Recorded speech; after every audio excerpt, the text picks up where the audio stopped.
Can you actually use your bridge card on DoorDash? Let's get straight to the point. Unfortunately, DoorDash doesn't directly accept EBT or bridge cards as a payment method at most locations. This is because of specific requirements and limitations related to the USDA's food assistance programs. Direct EBT payment through DoorDash isn't widely available, so you'll likely encounter restrictions when trying to directly link your bridge card to your DoorDash account. However, there's a workaround. Some grocery stores that partner with DoorDash do allow you to use your EBT card for online orders, depending on state and federal programs.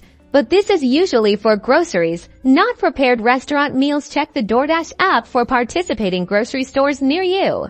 When ordering from these stores, you'll typically select EBT as your payment option during checkout, and you may need to use a separate card to cover fees or non-eligible items. Keep in mind that items like hot or prepared foods will not qualify for EBT payment. While direct bridge card use on DoorDash is limited, explore the grocery options and always check store policies to maximize your benefits. So, to recap, DoorDash itself doesn't generally take EBT, but grocery stores on the platform might, depending on your location and what you're buying. We hope this helps clarify the situation.